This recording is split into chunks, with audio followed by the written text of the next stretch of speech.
Vamos a conversar, les decía hace unos minutos antes de que pasáramos a escuchar a Diosdado Cabello con Juan Forero. Él es jefe de los corresponsables de Sudamérica de Wall Street Journal y coautor de este informe que ha sido publicado, que menciona la investigación que lleva adelante los Estados Unidos en relación al narcotráfico en Venezuela.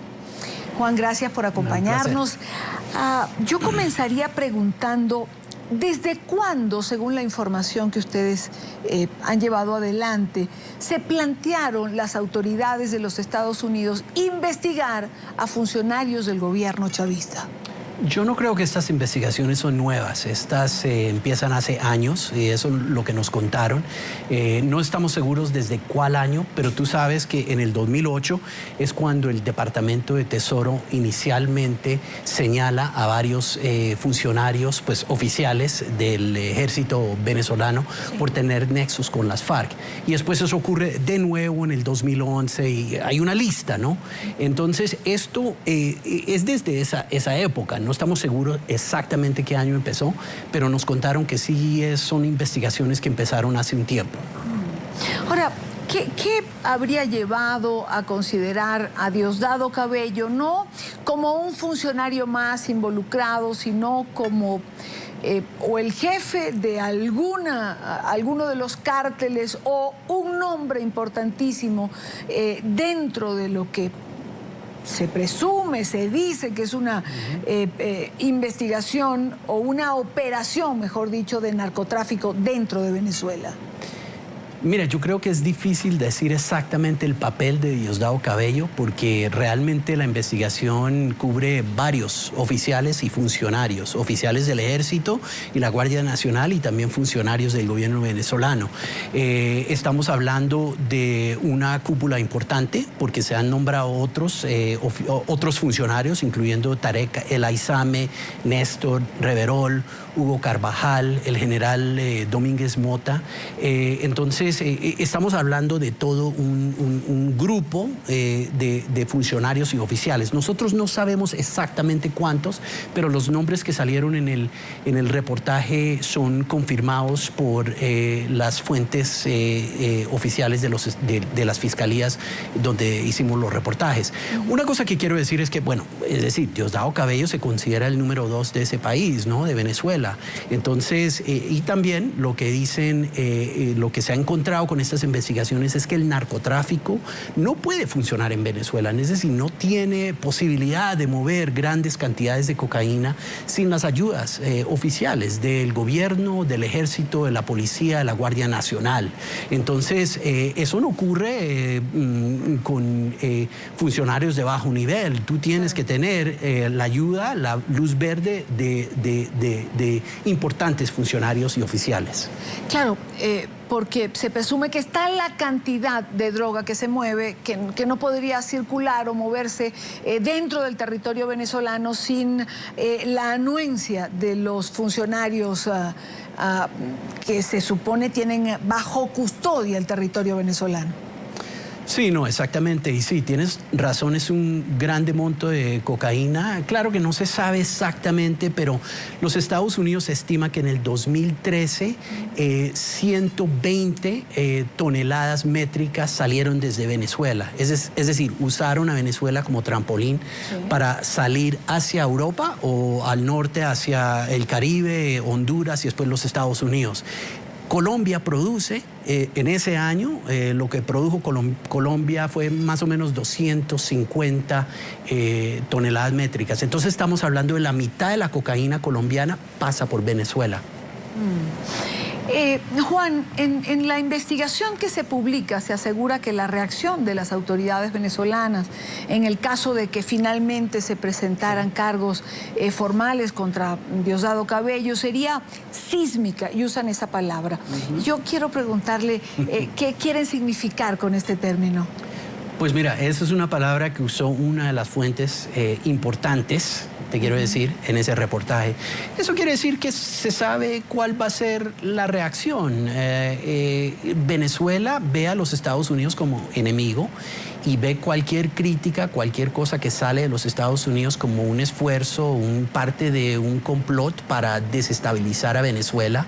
Entonces la reacción que acabamos de ver es la reacción esperada, ¿no?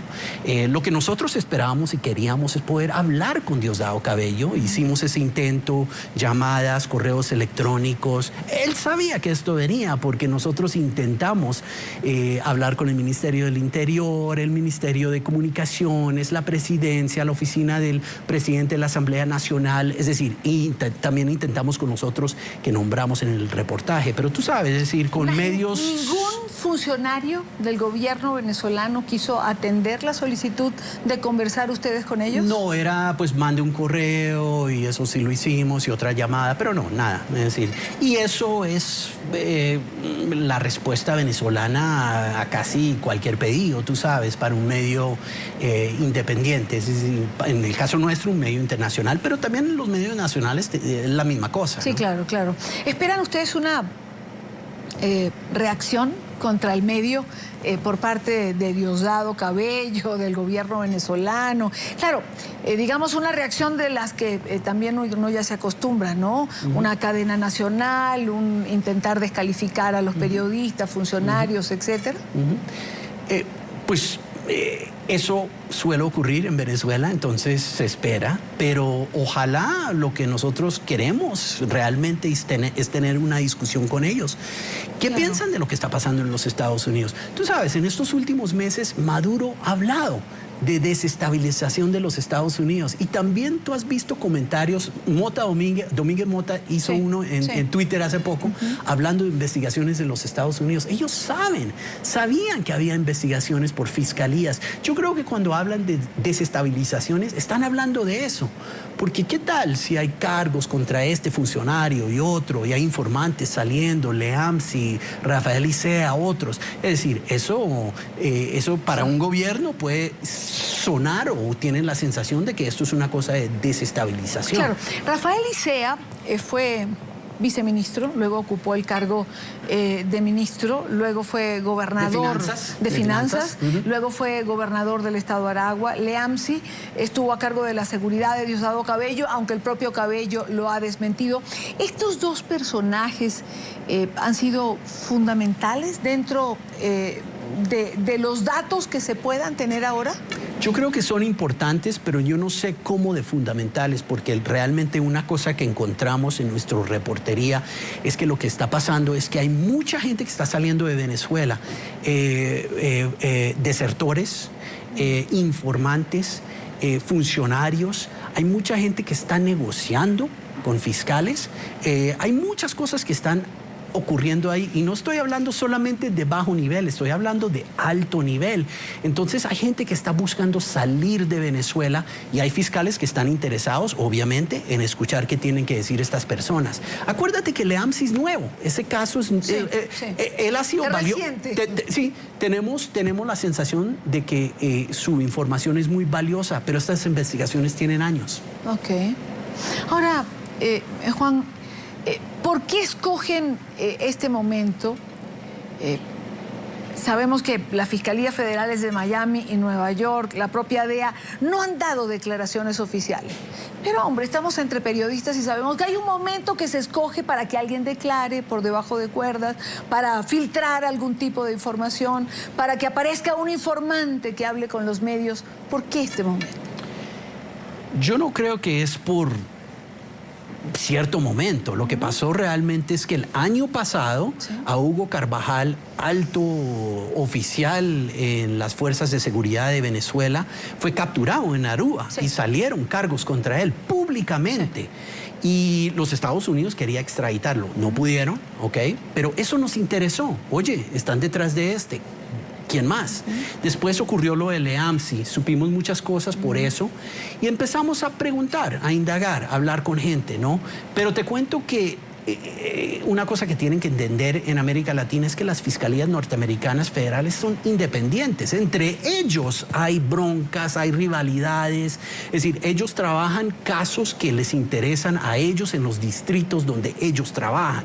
Hay narcotráfico en Nueva York, o en Brooklyn, ellos van a mirar de dónde viene ese narcotráfico, van a ir detrás de los narcotraficantes allá y también en otros lados, Miami también. Entonces, nosotros realmente pues empezamos a indagar, pero mucho de lo que hicimos era gente que sabe de las investigaciones. Realmente esta información es difícil captar, claro, porque también ellos es una cosa muy sensible, muy delicada para estas fiscalías federales.